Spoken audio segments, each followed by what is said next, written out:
Baik, dari box Senayan kita lanjut ke box nomor berapa? 2. Kita buka box nomor 2. Ada KPK. Nah, ini yang diharapkan oleh Bang Rey. Silakan, Bang Rey. Jadi Anda sudah mengakui bahwa Anda ikut terlibat dalam proses revisi Undang-Undang KPK. Dengan kinerja KPK yang sejauh ini, ada tujuan, menurut Anda mendapatkan tujuan dari revisi itu enggak? Sebenarnya tujuannya dapat ya. Pertama pencegahan. Tapi kan situasional terakhir ini kan orang menarasikan ada agenda politik di saat pemilu 2024. Nah, di masyarakat ini merasa bahwa kenapa ya kok mesti menteri terkait salah satu partai yang terlibat di situ.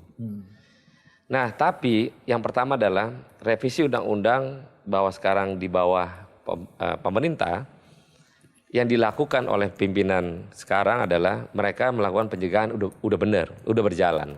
Tapi kan berjalannya waktu ada pihak-pihak yang entah siapa melakukan pemakaian KPK untuk menjadi alat yang katanya menjadi alat. Tapi kan kita nggak tahu. Semua itu publik yang menilai. Gitu. Tapi maksud saya kan memang itu kan hasil dari revisi itu. Kan menyerahkannya kepada eksekutif. Ya itu tadi. Kalau menurut Bang Rey sendiri jadinya gimana? Ya kan, apakah memang makanya sudah kan kita ingatkan dari awal dahulu, kalau skenario KPK-nya begini, KPK-nya potensial dipergunakan oleh penguasa untuk memukul lawan politik. Sekarang menurut Bang Rey gimana? Revisi yang undang-undang terkait dengan apa yang dilakukan KPK? Kan sejak dari awal saya mengatakan ini kekeliruan anggota DPR kan. Dan akibatnya sekarang Anda mengalaminya kan. Oke, berilah kekuasaan kepada kita untuk kita lakukan revisi undang-undang selanjutnya. Sebelum Anda ke situ itu Anda itu artinya kan Anda merevisi apa yang sudah Anda revisi. Anda akui dulu bahwa ini salah. Tidak selalu mulu salah, tapi kan dalam perlakuan orang per orang kan tidak bersamaan dengan undang-undang. Karena sejak dari awal sudah kita ingatkan. Kalau dewasa bilangnya kan kita patokannya dewasa aja. Ini menarik loh. Kalau dewasa bilang nggak ada saya ya nggak penasaran apa-apa. Bang Roni, sekarang itu KPK itu sebenarnya benar-benar dibutuhkan atau tidak? Ya dibutuhkan di Republik ini iya. Nah, tapi kan harus pada kompromi bagaimana melakukan kinerjanya untuk Republik ini. Kalau menurut Anda lebih banyak faedah atau mudaratnya? Sekarang faedahnya belum ada ya. Faedahnya belum ada. Kalau faedahnya belum ada, kenapa dipertahankan? Bang Ege, silakan. Intan Kan kalau Bang Syaroni bilang faedahnya belum ada, kenapa dipertahankan sampai saat ini? Kalau mau kan kita bukan presiden ya. Kalau presidennya kita bilang bubarin aja sekarang. Oh, berarti Bang Syaroni berarti setuju ya? Ya kalau saya presidennya loh. Kalau akhirnya banyak ruang lingkup bukan kejadian. soal itu presiden, soal menurut Anda tadi mengatakan ini udah kurang bermanfaat. Lah iya, karena lalu kalau itu tadi. bermanfaat, ya membubarkannya itu presiden. Tapi Anda setuju nggak ini dibubarkan Ya, itu dulu? tadi. Kalau manfaatnya belum ada dan selalu mengatakan, kan kita bilang tadi, dewasnya aja selalu bilang nggak pernah salah kok. Nah, Oke, Dian. dengan segala konflik yang terjadi, kita belum lihat nih KPK ini datang ke Senayan ke Komisi Bang Syaroni dipanggil, belum ada nih. Oh, dipanggil bukan datang. Dipanggil dulu baru datang. Udah dong kalau terkait dengan ini kan masa reses sekarang. Ya. Sebelumnya mereka udah dipanggil setiap masa sidang pasti kita panggil semua mitra kerja. Apa penjelasan dari mereka, Bang? Penjelasan mereka setiap apa yang kita tanya tentang perkara mana aja yang tersangkut isu. Mereka selalu mengatakan bahwa kita sudah menyelamatkan uang negara dengan cara pencegahan gana gini. Itu yang dilakukan, itu dilaporkan. Jadi mereka datang melaporkan apa yang mereka lakukan untuk menutupi apa yang mereka tidak lakukan. Intinya ketika sedikit ada keraguan tentang KPK, tapi justru ada pimpinan KPK yang minta jabatannya diperpanjang. Anda gimana? Sebenarnya perpanjang kita nggak setuju sebenarnya. Maka itu dari awal kita bilang ini perpanjangan kalau urgent terkait dengan penyelenggaraan pemilu bersamaan masih nggak apa-apa. Tapi kan ini nggak ada. Pemilunya kan masih tahun depan. Sedangkan harusnya berlakunya Desember habis nih. Ini menarik Sedikit ya kalau terakhir. melihat ini kan gambar Sahroni si paling sultan gagah begitu ya. Tapi kalau ngomong soal KPK agak pelan-pelan kita nih ya. Agak tenang pelan-pelan gitu ya. Nah kembali ke soal revisi dari revisi kalau harus dilakukan salah satunya belajar dari Georgia misalnya. Di Dewan Pengawas itu ada civil society loh. Ada ICW, MAKI dan lain-lainnya. Apakah itu bisa jadi salah satu jalan keluar? Bisa kalau dewasnya punya idealisme. Bukan. Kan ada fakta sekarang ini di masa depan. Kalau ada revisi terhadap revisi untuk kebaikan kan nggak apa-apa. Bisa begitu nggak tuh? Bisa saja. Jadi di Dewas itu ada juga civil society gitu. yang Sangat memang bisa. selama ini punya Semua gigi. memungkinkan. Iya kan? Tapi Bang Saroni, tadi udah bilang ada invisible hand di KPK. Dewas nggak pernah mengatakan tersandung juga karena ada invisible hand juga. Bisa saja. Bisa saja. Bisa saja. Bisa kan? saja. Sayang kalau akhirnya ada Dewas tapi Dewasnya tidak punya idealisme untuk Dan itu terjadi sekarang. terjadi. Dari 9 partai politik, ada nggak sih siapa yang kemudian bisa menyatukan, yuk mencapai tujuan bersama? Atau memang ya udah semuanya terserah kepentingan masing-masing? Kasihan rakyat dong. Kepentingan masing-masing nggak mungkin. Kepentingan masing-masing bersama duduk untuk melakukan apa yang menjadikan kesepakatan. Itu kita duduk sama-sama. Dan sampai sekarang belum membuahkan hasil ya?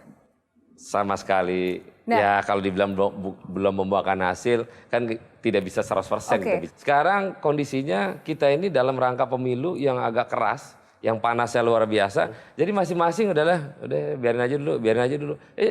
Satu sama lain musuhan dulu sekarang nih. Oh.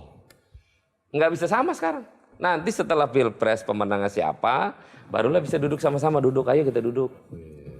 Berarti udah susah buat mewakili rakyat ya Bang, kalau untuk tahun-tahun politik kayak Ya gini. karena masing-masing Jadi rakyat partai ini intinya- mencari ruang rakyat untuk kepentingan partainya masing-masing. Jadi lalu kepada siapa sekarang itu rakyat itu harus bertumpu? Ya kepada penguasa mestinya. Yang ini perlu diralat kalau perlu ya. Bahwa rakyat sekarang harus bergantung pada penguasa. Rakyat pada bergantung pada penguasa sebenarnya tidak. Ya. Tapi rakyat menyampaikan aspirasi itu kepada penguasa iya.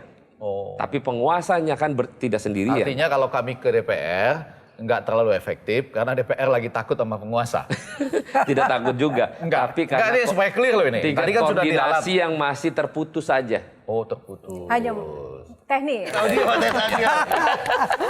Oke, terima kasih untuk box kali ini. Itu tadi box KPK ya, sudah selesai. Semakin panas, box selanjutnya. Apakah 5. lebih panas atau adem nih? 3 dulu dong, baru 5. Oh 5. Ini Priuk Bos. Ini Priuk Bos. Karena ini Priuk Bos, langsung saja saya kasih kepada jagoannya. Sekian. Yang sama-sama punya kumis ya. Sama punya kumis. Kumisnya mirip. Tapi lebih perawatannya lebih mahal. Tapi kalau kita ngomongin Priuk Bang, bener gak sih Priuk itu sekeras itu? Sangat. Sekeras apa sih sebenarnya Priuk itu? Mafia di situ, bandar di situ, pelaku narkoba di situ, copet, maling, rampok semua di situ. Itulah Tanjung Priuk. Semua berkumpul di Semua situ. berkumpul di situ. Dan Bang Roni itu sempat juga banyak dituding mafia. Ini itu banyak banget. Oh Itu iya gimana? memang bener mafia? Memang mafia bisnis. Ya. Bukan mafia terkait dengan hal yang berbeda, tapi di kala itu harga minyak di Indonesia paling murah di dunia. Kita jual ke produk ke asing, ke kapal asing, itu harganya lumayan mahal. Harga kita beli harga resmi Pertamina 1.000 perak, kita jual 3.000, 4.000. Waktu dulu itu tidak terlarang. Tidak terlarang. Kalau Boleh. sekarang? Sekarang yang mana bisa harganya setara. Malah mahalan harga di sini. Yang pertama harga setara sama lebih mahal harga kita ya. Lebih mahal harga dibandingkan kita di dunia. Nah, hal-hal bisnis itu yang kita lakukan. Kalau enggak mungkin. Berapa duit gaji anggota DPR? Cuman 80 juta. Perawatan 2 juta nggak mungkin. Wah, tekor ya mereka. Tekor Ya, bohong. 120. Oke. Intan silakan. Tapi Bang Roni, aku penasaran, Bang Roni kan ini dulu pernah jadi supir ya, terus akhirnya sekarang sukses menjadi orang yang paling tajir lah. Nah dulu tuh akses untuk Bang Roni akhirnya bisa mendapatkan akses untuk usaha itu, punya ide, akses kan otomatis harus ada akses kan Bang kalau mau membangun usaha yang sebegitunya sampai ke kapal asing itu gimana sih Bang ceritanya? Jadi waktu itu bos gue itu nggak bisa nyupir. Gue supir di salah satu perusahaan di mana jual beli minyak itu. Jadi setiap jalan dia selalu kontak kepada siapa aja. Kan duduknya dia di depan, tidak di belakang. Jadi setiap komunikasi dengerin. Nah, pada saat dia mabok-mabokan malam, pulang pagi, ya kerjaannya ya gue yang kerjain. Jadi dikala dia tidur, nggak bangunnya ntar sore, setiap kerja jam 8 kita yang kerjain semua kerjaannya. Saya lah berhubungan dengan para pihak klien itu. Makanya perusahaan yang sekarang masih existing sama gue minyak itu perusahaan yang pernah gue kerja jadi supir. Ini kalau- Nah akses itu yang dipakai.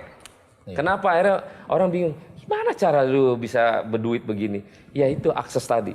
Tuh, gara-gara supir tadi ngerjain kerjaan supir, akhirnya orang klien nyuruh gue untuk udahlah perusahaan lu aja yang ambil. Oh, oke. Ini Nah, bener. waktu diambil perusahaannya itu pakai perusahaan orang lain yang mau modalin. Itu pun gue kena tipu juga. Udah ngasih ruang untuk kerjaan, gue pelayanan, uang operasional dijadiin uang hutang. Kena juga masalahnya. Nah dari situlah akhirnya gue punya perusahaan sendiri dengan nama sendiri, tapi kliennya itu mereka percaya lebih kepada gue. Itu yang menarik loh. Di dunia ada anekdot khusus buat itu tuh, Gianluigi ya. Jadi dia bekerja, Bang Saroni ini bekerja siang, ya kan? Karena yang punya perusahaan tidur. Nah kalau orang telepon dia dan dia nggak tahu, dia bilang, tunggu, saya tanyakan sama supir saya, Iya. gitu ya.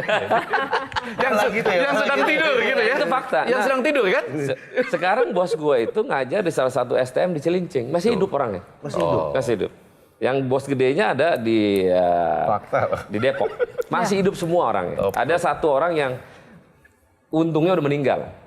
Karena dialah orang, untungnya udah meninggal. Karena dialah orang yang ngusir gue lagi duduk di ruang tamu. Di ruang kerja, diusir. Kamu nggak pantas duduk di sini, kamu di luar. Untungnya udah meninggal. Iya.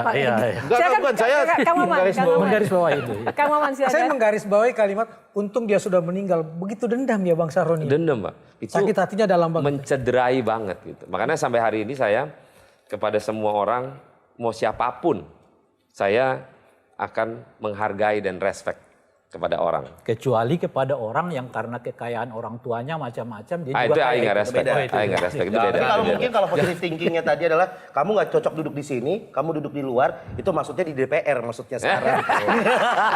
Itu positive thinkingnya. Tapi terakhir. Ini bisa menjadi pesan buat anak-anak muda di luar sana. Berarti masalah kaya dan miskin itu bukan masalah nasib, tapi masalah mental. Masalah mental. Ada juga Dan- masalah keturunan. Ini tanggung. Ya, gue sentil aja langsung lah. Menteri Pendidikannya juga harus disentil karena mereka menganggap ini hal biasa. Karena menterinya belum pernah jadi orang bawah.